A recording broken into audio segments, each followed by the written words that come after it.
Good afternoon, everybody. I realise this is the last session for today, so I won't make it too long because I know you probably all want to head for a beer afterwards. This is my first time in Paraguay, and yesterday we were fortunate enough to go to the Seven Palms Ranch. My first experience in seeing Paraguayan beef production. And reminded us very much of home. I spoke to my colleagues and we thought it was very similar to the beef production system in Northern Australia. So there's some similarities there. And the last presentation we had eucalypts all in it, and Australia is also full of eucalypt trees, so felt very much at home. But I'm not a cattle rancher. My career's been in international trade. And I live in Sydney, and MLA's head office is in Sydney, but I do a global role in terms of our trade and market access. And today I want to give you a bit of an overview of Meat and Livestock Australia as an organisation that I work for. And I know there's parts of Paraguay who are considering whether a similar model would be advantageous for the beef sector here. It's surprising to know how much commonality the Australian beef sector and the Paraguayan beef sector have in common. So I want to touch on some of those similarities. The global market environment offers tremendous opportunity, including for Paraguay. And I know you're already exporting a number of products, but for the Australian beef industry, international markets are vitally important to us. So I'll touch on some of the dynamics there. And finally, what's our approach to capitalising on some of those opportunities that we've seen globally. First of all, Meat and Livestock Australia, the organisation I work for. So we actually represent the beef, sheep and goat producers. Not pork, not poultry, they're alternate proteins, so beef, sheep and goat. And our primary role is research and development and marketing activities. Our whole aim, therefore, is to improve productivity through our supply chain, to make sure we as an industry are sustainable going forward, and that's not only an environmental sustainability, but it's people and, importantly, profit sustainability. And we must remain competitively global, which at the moment we're not, and I'll touch on a bit of that, but competition is heating up globally and a very important part of what we do. The organisation is a not-for-profit organisation. We do not buy or sell any meat products. We purely provide a service to the industry. So that's how we operate. We were established in partnership with the Australian government, but the industry has total control over what it does and how it spends the income it receives. So the way the industry is structured, we have a separate delineation between the policy and the service providers. So above the line here are the policy makers within the industry. So we have the exporting and processing sector, the live export industry, feedlot sector, the beef cattle sector, the goat industry and the sheep industry. So representatives from all of those sit above and determine the policy of the industry. Meat and Livestock Australia, as you can see, sits down and provides a service to those sectors. And we have a similar service provider for the processing sector and for the live export sector. So MLA purely services. The policy is decided by what we call our peak industry councils. And how do we implement the programs that we're doing? Well, first of all, we sit down as a whole industry and formulate a meat industry strategic plan. We've just released our new one a week ago. It's Red Meat 2030, so guiding what we do as a whole industry, policy and service, going forward to 2030. And you can see there, profit, people and purpose are the key things. So profit's number one. If we're not making profit as an industry, we shouldn't be farming. So very much in front of what we do. How does MLA deliver against that strategic plan? 4 key initiatives. One, improving market access, and I'll talk about that a bit later. Sustainability through our supply chain, the second priority. Increasing or growing demand, vitally important, not only in Australia to encourage consumers to eat beef, but also internationally. And then research through the supply chain to improve productivity, right through from pastures, genetics, and then through our supply chain into the processing sector to try and make us as efficient as possible. So how are we funded? And this is a fairly crucial position to look at. For every beef animal sold, so it's on a sale transaction, every beef animal sold, $5 is collected as what we call a levy or a tax on that sale. So it's a flat fee of $5, no matter what the value is of that animal. That $5 is then remitted to 4 key functions. MLA in terms of its research funding, MLA secondly in terms of its marketing, so there's a distinct split in funding between those 2 components. The third one there is AHA, Animal Health Australia. It's all about disease preparedness. If we ever had a disease outbreak, we need to be funded to try and resolve that issue, so we put money aside for animal health. And the final one is our National Residue Survey, which is all about testing residues potentially that are left in meat. And that's actually organised and controlled by the Australian government, yet we as an industry pay for that service. So that's how that $5 is split. You can see the majority of that money would go into the marketing function, followed by the research function. Now this area is also important because for every dollar that the industry puts in, the Australian government will match it. So for the research area, we essentially double our budget with the Australian government matching the dollar input. So that provides a useful amount of funds for us to do research and development in.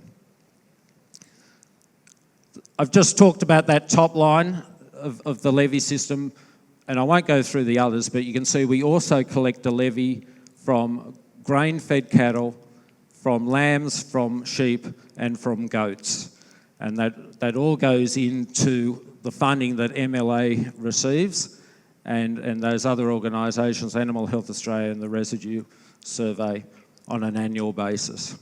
Now, farmers, ranchers, can decide whether to keep the $5 as $5 or whether they up the $5 or lower the $5.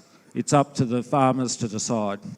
So they can vote on increasing or decreasing that levy amount. So where does MLA spend that money? The overwhelming expenditures here in terms of market growth and diversification. So that's all our marketing activities, our trade and market access activities. And you can see the equivalent amounts, Australian dollar and Paraguayan. As an overall budget, and MLA is often envied by some of our competitors, the overall budget down the bottom here, $259 million in 2018 was our expenditure across our supply chain. So it gave us a reasonable amount of money, as you can see, to conduct activities not only at home and improving what we do in terms of beef production, but also positioning our product around the world. That's MLA and what we do. And I'm welcome to have questions afterwards because I've very much glanced over that. But it's interesting that when I was asked to come across and present today, I thought I'd better know a bit about Paraguay and what the beef industry does. And it's quite common with Australia, particularly in international focus. So if I look at production, and these are USDA figures, when we look at world production of beef, both Australia and Paraguay fit in the top number of countries. We're both well below the key beef producers of the world, the United States, Brazil, the European Union and China, all produce far more beef than we as collective countries ever will. But where we don't have a big presence, and you can see on this graph, Australia represents only 3% of global beef production. But where we do have a bit more of an impact is that in terms of global exports, Australia has about a 17% share. Again, there's countries far bigger than Australia that are playing in the mix. Some of our major competitors are Argentina, of course, India, and Brazil, and the biggest beef producer, the United States, which is starting to put more and more beef into global markets. This is where the commonality sits quite neatly, and I did some work now. The figures may not be exactly right today, but normally Australia exports around 70% of its beef, and typically over a reasonable period, Paraguay have exported around 60% plus of your beef. We're in the same situation. We both face global markets and what happens in global markets. So equally important for both of us to concentrate on what that looks like and how to make the best out of that opportunity. And here's a graph which compares what Australia and Paraguay do to the rest of the world in terms of beef and production. You can see we're both at the top there. Both here, just behind New Zealand and Uruguay, which export far more than Australia and Paraguay. But we are far bigger exporters than even the United States and the European Union, who are mainly feeding a domestic market and not the international market. That said, they could change that around fairly quickly if they needed or wanted to. So Australia and Paraguay are very similar there in terms of our focus internationally. Beef sector is also vitally important to both our economies. So I had a look and saw the major products that Paraguay exports, and beef is in the top 4. I had a look at Australia as well, and again, beef and our sheep meat trade in the top 4. So similarities there, vitally important to our economy in terms of export returns, and so something that our governments should take notice of. We are contributing a great deal to the prosperity of our nations. Where we don't have as much commonality is the number of markets that we access. Last year, Australia exported, this is just beef to 79 separate countries around the world. So that's breaking down the European Union into separate countries, 79 separate countries. That has been absolutely vital for us. If one of our markets closed, we have a number of other markets that are open to take the products that we can produce. The classic example there, I note that Paraguay exports a lot of product to Russia. Australia exports nothing. We were exporting to Russia. We had a reasonable trade into Russia until the sanctions came in associated with Ukraine, and that market closed to Australia overnight. But it wasn't the end of the world for us, because fortunately what Russia didn't take, other markets were hungry to take. And so we had the options of sending that product elsewhere, and the industry really didn't notice that Russia had closed on us at all. So a real benefit of improving market access and making sure we've got as many markets open as possible. So what's happening in those global markets and what are some of the trends coming forward? And this is a big opportunity for Paraguay as it is for Australia. I have to say the world is hungry and we just can't produce enough beef at the moment for global demand. And for Australia, that's been keeping prices up fairly high in a situation where large amounts of Australia are in drought, supply is increasing, but that supply is going overseas. It's not having a major impact on pricing. So a very good story of why international trade's important. And when we look at what the future holds, very much this is going through to 2027. Look at the growth predicted in Asia going forward. We're lucky, we sit right below Asia. Our distance to those markets is very close, but a real positive there, as opposed to the North American and Europe countries, which are really flatlined in terms of their potential beef consumption. So very much the focus for Australia has been on Asia and that potential in Asia. And if you look at the individual markets there, and this will be no surprise to a number of you, China is buying everything at the moment. Absolutely everything we could produce. There's a saying that Australia in all agricultural products can produce food for about 60 million people. Now we have 25 of those 60 million people living in Australia. We can export to 35 million people, but that's just one Chinese city, let alone the rest of the world. So the potential in China is immense. Japan, a steady market for us as well. We export a fair bit of product to South Korea and to Southeast Asia. So again, that whole Asian area, vitally important to our sector, but also could be important to the world because that's where that growth is going to be going forward. And here's the example where China's gone. And this is over the last year, China has overtaken the United States and Japan as the biggest beef importer in the world. And so access to China and maintaining access to China is vitally important to us and something we continue to work on, and I'll run through that a bit later. But this is our export volumes to China, so you can see what a dramatic impact has. Back in 2000, we virtually exported nothing to China, and then we've had a huge rise just over the past year. So this is 2018 figures. If I was to look at 2019, it's gone even higher than that again. So tremendous opportunity in China for Australia. That said, we're only supplying 3% of the import market in China. China's just a huge market. We will never be able to supply what China needs. China's opening their doors to a number of countries, and some of that's driven, of course, on the back of African swine fever, with the pork population being decimated.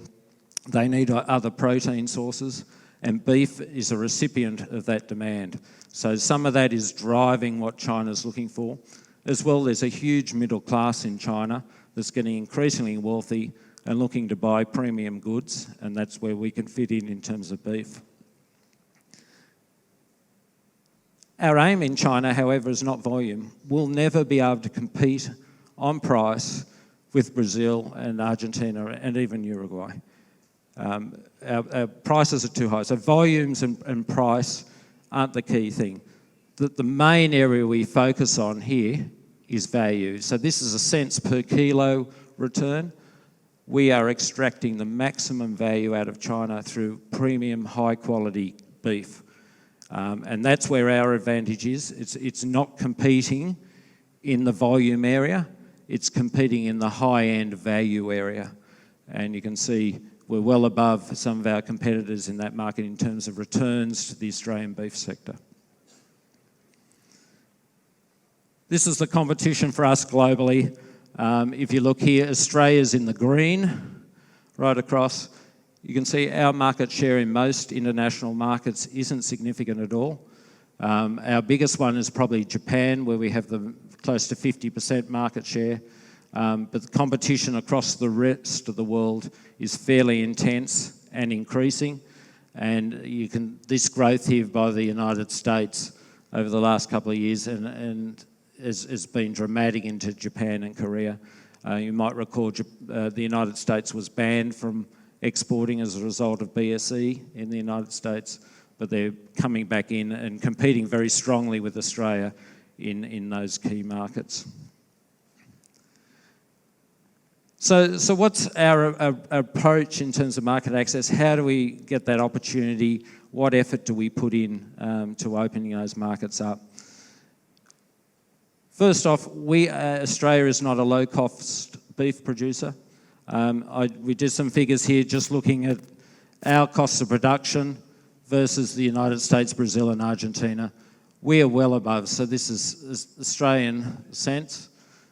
If you look here, just our wage costs are far greater than some of our competitors. So when product leaves Australia, we're already higher priced than some of our competitors. So we need to extract a premium and focus on premium markets to get a return on those costs. So I suppose for us, effort in getting it right and making sure we're delivering what our customers want is vitally important. They're going to pay a premium for our products. We have to deliver the right things. So getting it right in Australia, absolutely critical.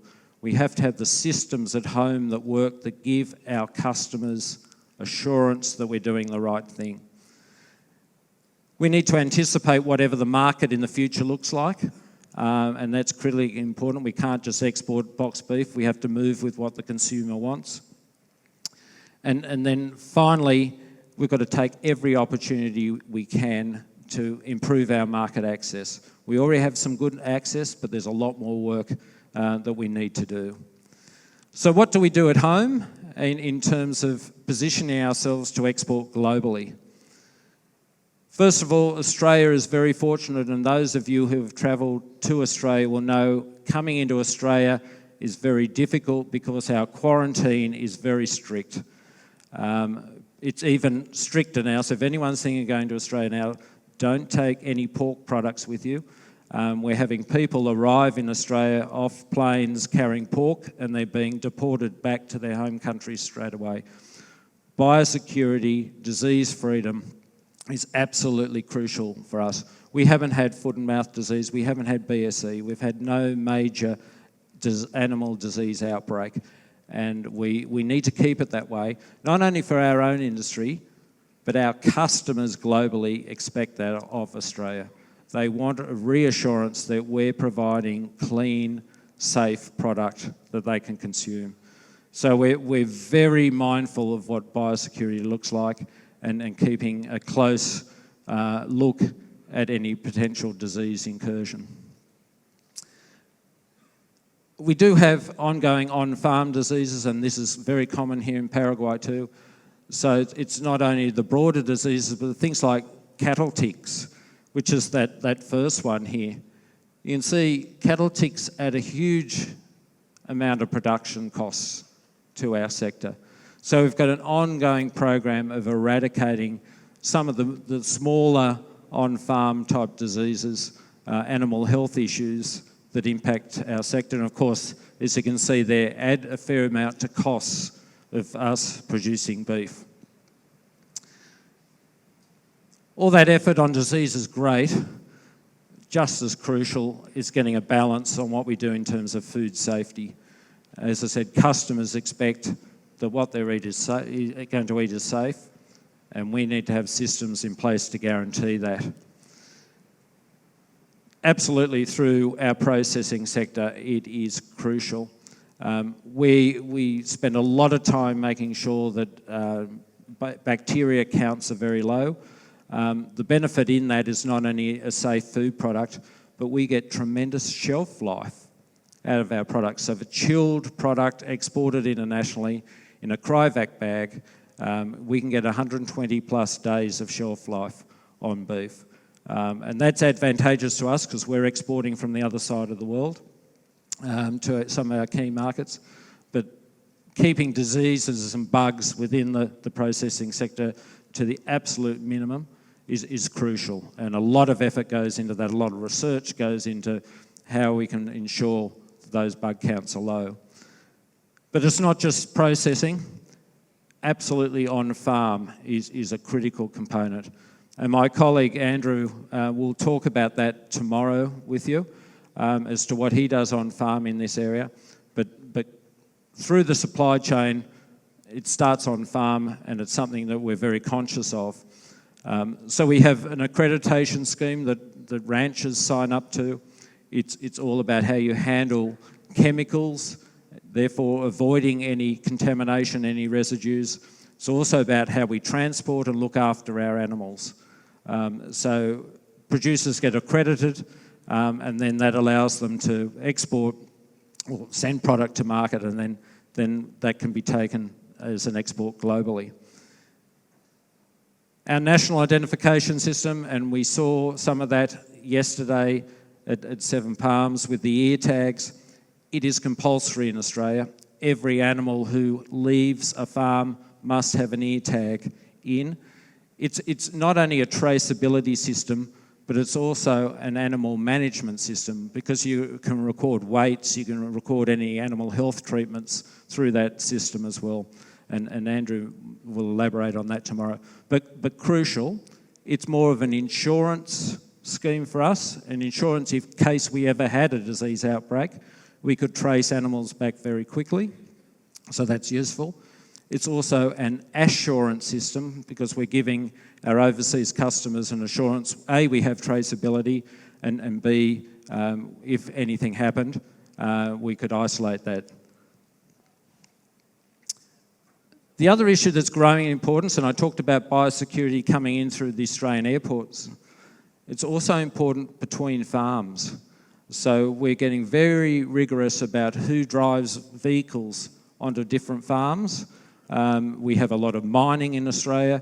What we don't want to do is have contamination from other vehicles, for example, coming onto a farming enterprise, and there being some chemical contamination or whatever that may be used in another system. So on-farm biosecurity, very important, and a number of farmers will have signs at the front gate indicating that farm biosecurity is something you've got to be conscious of. Talked about disease, talked about food safety, but that goes hand in hand with a range of other integrity systems that we as an industry fund in order to ensure that our product is received in the best manner overseas. One of those is what we call AusMeat. Right through Australia, we have a standard language and standard specifications for all our beef products. No matter where it's produced, it's all labelled the same, it all has the same cutting lines, the same specifications, so that our customers have some guarantee that the product they're getting in the box is what's on the label. So vitally important, and costs the industry a fair bit of money, but worthwhile to ensure consistency of our product through that supply chain. We've also invested a lot of money in what we call Meat Standards Australia, which is our grading system. Sort of like USDA Prime Choice Select, but really nothing like USDA Prime Choice and Select. It is an eating quality regime, and it's been done by a whole range of factors that impact how beef will perform. So it's everything from the pH levels, from the age of the product, how it's hung, whether it's electrically stimulated, what the breed of the cattle is. All these factors go into it, but there's one crucial factor that makes eating quality good or bad, and that's consumers. Because we can provide the best quality meat, but if they cook it wrong, then it's not going to perform. So part of what we do is say, for this cut of meat, this is how you use it and cook it, so that they're getting a good eating experience every time, and they're not stuffing it up when they come to eat the product. So we have invested in a large amount of money in Meat Standards Australia, in our grading system, and it's now going internationally, and a number of our customer countries are very grateful that the consistency of the meat we're producing is being delivered. Australia's a large country. Like Paraguay, we have a number of cattle breeds. We need to make sure that all the meat coming out of all those different breeds can be graded equally and provide a good experience to our consumers. So that's where this system comes in.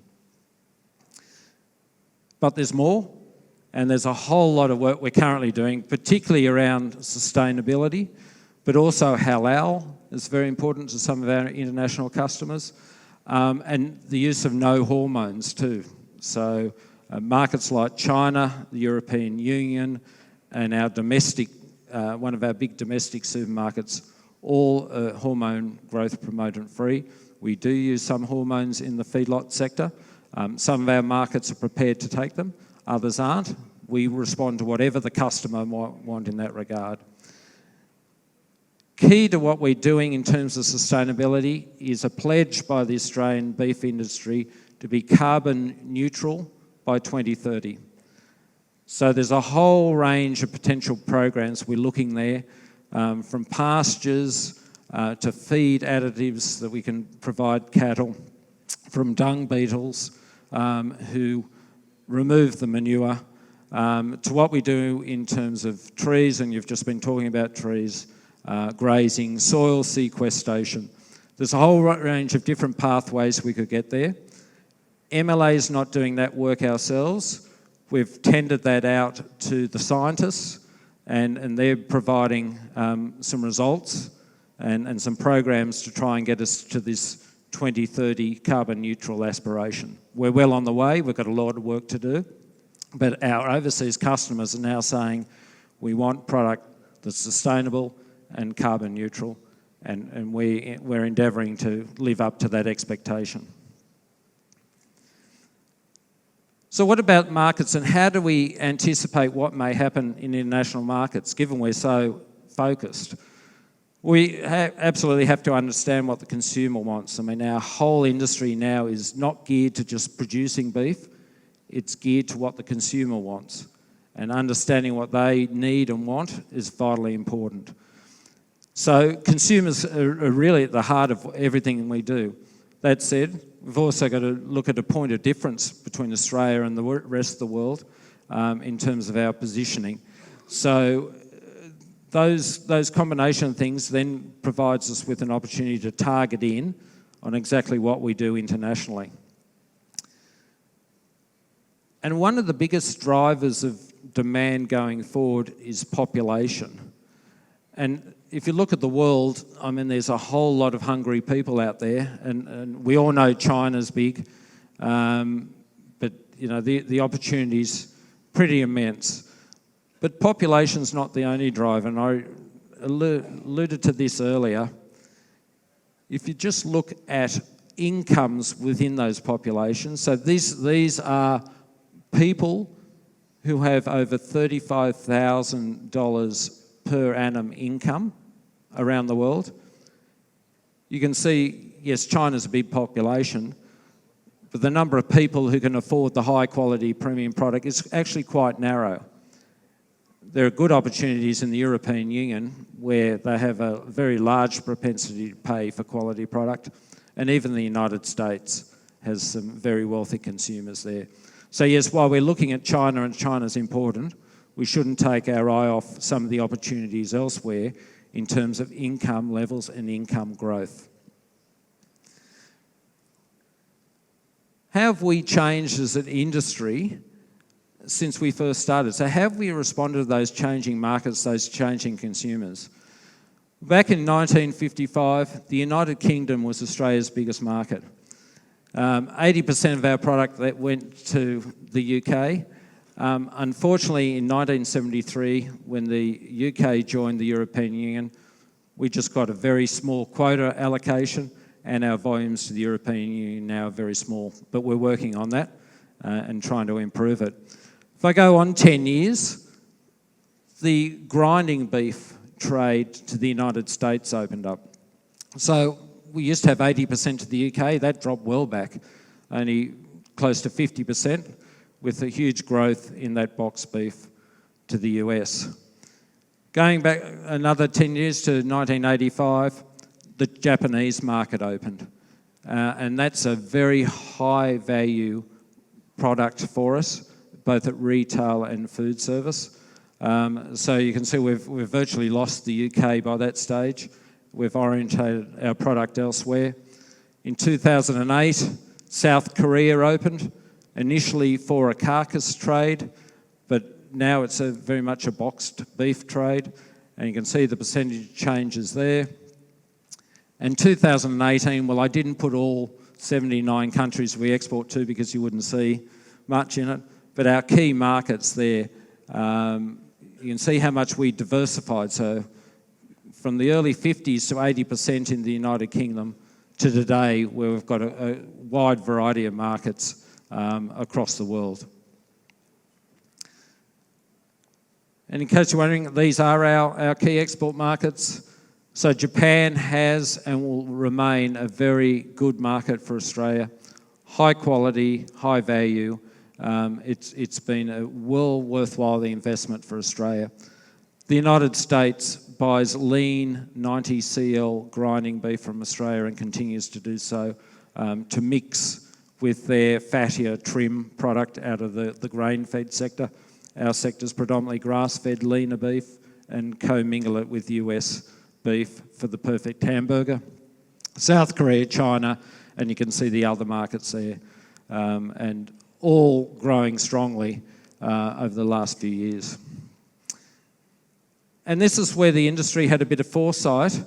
The industry established an office in Japan very early on in the late 60s, before we had any trade virtually Japan at all. So we decided Japan was going to be a good market for us. We better invest in that. And the industry established an office in Japan. For the first few years, there wasn't much trade at all, but look what's happened since then. Japan has been an excellent market for Australian beef and continues to be. We still maintain an office there run by Meat and Livestock Australia. Japanese employees in the office. It's very beneficial in terms of the industry and the industry's endeavours. So I would encourage you, if you're thinking of looking at export markets, the investment in having people in the market is critical to developing that market. In terms of market access and how do we approach market access, I said it's vitally important for us and for Paraguay. If I go back to those common things, we're export orientated, a large proportion of what we produce goes to export markets. We stimulate our own economies through beef. So market access was really the lifeblood of both the Australian and Paraguayan beef industries. International opportunities are paramount. So what's market access all about? Well, in my mind, it's pretty simple. It's converting roadblocks into opportunities. And there are a whole lot of roadblocks out there that you're all aware of that prevent you from accessing a market. I'll just touch on some of the activities that MLA's done in opening up some of those opportunities. First of all, we look at various components of market access, so it's not just a tariff or a quota, but what trade agreements are in place. Are there tariffs or quotas there? What have our competitors got in those markets? And importantly, the very end column, which is increasingly important, is the non-tariff barriers to trade. And they're things just as like accreditation of an export processing facility to access a particular market. So they're critical. We've got to understand what they look like, and then we approach our market access activities accordingly. And there are plenty of opportunities out there, and I mean any opportunity, and I would encourage you to think that, yes, it's hard, the market access is hard opening markets, but gee, it's beneficial if you get it right and if you get them open and maintain some loyal customers overseas. This is Canberra, Australia's political capital. We do a lot of work as an industry with the Australian government. The Australian government sits at the negotiating table in terms of market access. We partner with the Australian government to make sure that beef industry interests are included in whatever they do. The Australian economy is very large. We export a lot of things other than beef. We've got to make sure beef remains front and centre with our political masters and indeed with the government departments that we work with, the Department of Agriculture and the Department of Trade. So we spend a lot of time making sure the decision makers in Canberra understand what we do. And we have quite a methodical approach to market access and the way we go about it. And probably the key thing is that politicians like to know what the value of a market access outcome is. So if there's a cost, what that cost is. If there's a benefit, what that benefit's going to be in the government being involved. So we do a lot of work in modelling what the benefit could be to our sector or what the cost would be of not proceeding with something to our sector. And the government, that's our current Prime Minister, the government needs hard numbers to look at, and it often gets their attention if they've got some numbers in front of them rather than us just talking about what we need. One example, this is our market to South Korea. The United States had a trade agreement into South Korea before Australia did. We had some difficulties with negotiations with South Korea, not on beef, but in another area of the negotiations. There's a risk that those negotiations wouldn't be concluded. We had a very good market, we're in green here, a very good market into South Korea. But the United States, which is represented in the red here, had a trade agreement. Their tariffs were going to zero, from 40% to zero. It looked like that we were going to be staying on 40%. We would have lost the Korean market overnight, just on the tariff basis. A 40% advantage is going to encourage the Korean trade to buy US product over Australian product. We're already higher priced than the US. A tariff or tax of 40% would make it impossible for us to compete. We had to have a level playing field with the United States or we'd lose the Korean market. So we did the modelling, and that's where it came in handy. So the cost down the bottom here, if we lost the Korean market, was significant. And the government saw that, the government took notice, and we now have moved into a situation where we have a trade agreement with South Korea. But to get there, it required the whole of industry working together. So we like to say one message, multiple voices. So right from producers through to processors, exporters, right through our supply chain, everybody had the same message for what we needed in Korea, and it produced results. So we didn't have ranchers saying one thing and processors saying something else, everyone saying the same thing. Very, very beneficial, and I'd encourage the industry to look at that because it's produced fantastic dividends for us. And of course, we did a lot of media work in highlighting what the issue was. Again, one message, multiple voices in terms of the outcome we needed. And with that effort, we got results. We have a free trade agreement with Korea. The 40% tariff is going to zero. We will be on the same cost base to export product to South Korea as the United States is. We're not going to lose the market share we dreaded we would. We will retain that market in Korea.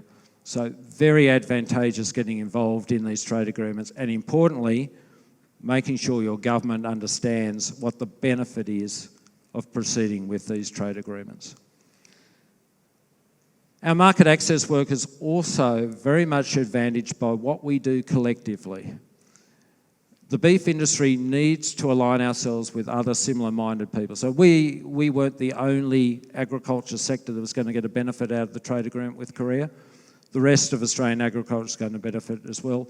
So we aligned ourselves with similar messaging to make sure the government understood it was beef, but it's broader than beef.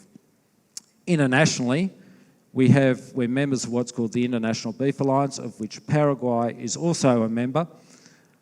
Critically important that we sit down and share our knowledge around a whole range of things. The sustainability I talked about, the cost of production I talked about, trade is vitally important. The most recent example where the International Alliance worked together was on the Trans-Pacific Partnership, or TPP, where a number of our members, and you can see the country flags up here, even the United States before it left the TPP, worked together to make sure we were going to get a good beef outcome from the TPP negotiations. So Canada was going to get a good outcome. The United States, Mexico, Australia, New Zealand. So beneficial working together, not separately. If we've got a similar issue we want to pursue, let's do it together, because I think that the benefit there is far greater than just a single approach. Have all these trade agreements, the work we've done, paid off? Absolutely yes. I won't go through this in a whole lot of detail, but you can see we've had trade agreements right across the board with the United States, Japan, Korea, China and ASEAN in every market. So the end column here, apart from Japan where the tariff goes to 9%, every other market, Australia will have total unencumbered access. No tariffs, no quotas. We'll let the market decide what it wants. We won't be restricted by tariff barriers or other government imposts. So highly beneficial to us. We're looking forward to all those coming to fruition soon. It's unlimited potential going forward. I told you those markets are hungry. They'll be paying a bit less for our product once those tariffs are removed. However, that sounds all good, but it's not a quick process. You know, I showed you our timeline on Japan. I mean, we've been working on market access in Japan for 40 years. It's a very, very slow process. It does cost money. That's where the levy MLA's fund come in to help fund that process. It's something that can't be done overnight, but as you saw from the previous slide, the benefits are there if we can capture them. Even the United States, 50 years to repeal. The United States was very protectionist on beef. As you're aware, there's still quotas in place on beef entering the United States. It took us a while to change them, first through the WTO, World Trade Organization negotiations. Australia now has a free trade agreement with the United States. We'll have free access into US for Australian beef. So opportunity there. You've got to take some time to invest in it and get those outcomes that we're looking for. And the industry celebrated when we got those trade agreements up. This is just some of the media. There was a focus on red meat, or beef and sheep meat, being real winners out of the trade agreements. From producers right through to exporters, everybody was celebrating that we got these trade agreements over the line and that the beef sector got a very good outcome. Similarly with the Trans-Pacific Partnership I talked about, fantastic gains over and above some of the trade agreements we've got. Australia didn't have free access into Canada or Mexico or Peru. Under the Trans-Pacific Partnership, we'll have free access into all those markets. So very advantageous, and in Japan the tariff is going even lower than what it was before. Worth investing in. I said we model everything. Well, we needed to model and understand what these trade agreements were. So just the 3 North Asian trade agreements, Japan, Korea and China, the return to the Australian industry over the next 20 years is $20 billion or $1 billion per annum in benefit to the Australian sector. Who doesn't want $1 billion in their pockets rather than paying it in a tariff? So critically important to understand the benefit, because then that gives you another reason to go forward with the next negotiation, because look what we've captured through this one. Breaking that down a bit more, this is just the China, our free trade agreement with China. So we did some modelling. It's estimated that just the removal of that tariff on beef alone will add 8 cents a kilo in extra value for our sector, just through that tariff removal. So most advantageous at a producer level right through the supply chain in improving trade. So has MLA returned anything on its investment in market access, particularly over the last few years? We sit down regularly and review all those programs I put up before to see what the benefit cost ratio is. For every $1 we spend in terms of beef levy, what is the return to the industry from that investment. And you can see overwhelmingly market access and our expenditure on market access, it returned about $24 to 1. So for every $1 we invested, a $24 return. That gives us confidence then in going forward that we should continue to invest in market access because of the results. But of course, I mentioned before a couple of things that underpin market access, and that was the eating quality and our product integrity. You can see they both also rate very high in terms of the return on investment. So if we just invest in those three areas and get them right, the benefit from what we do in terms of investing the levy is very worthwhile. We're just about to do this review again. We do it every 5 years, and we adjust our programs according to what that return is looking like. So very beneficial. Again, modelling and getting some numbers behind what we do is pretty important. But we've got to keep our eye on the ball on a whole lot of other things that are out there. And let me share some of those with you. First of all, current activities that we're working on. Australia doesn't have a free trade agreement with the European Union. We have very small access in the European Union, but we have launched trade negotiations. Our aim, of course, is to liberalise the European Union. I don't know that we'll get there, but we need a substantial increase in beef access into Europe. The previous slide I put up where all the wealthy consumers are, they're in Europe. We need to be able to tap into that. We need to supply what they want, and importantly, they'll pay for what we produce. So critically important there. We're all watching Brexit. Who knows where that's going, if it's going anywhere. But as I said, the United Kingdom was our biggest export market prior to joining the European Union. Come Brexit, when the United Kingdom leaves the European Union, Australia will launch separate negotiations, free trade negotiations with the United Kingdom. So we'll have one with the UK and one with the EU. So critically important we get those right, and that's going to occupy my time over the next few years to try and, again, get the best outcome we can for the Australian beef sector. I've got China up there. Although China's a growth market, we have a number of export establishments in Australia who are yet to be approved to supply China, so we're working on that. It's a bit of a frustration. The market's growing, but not everyone's able to respond.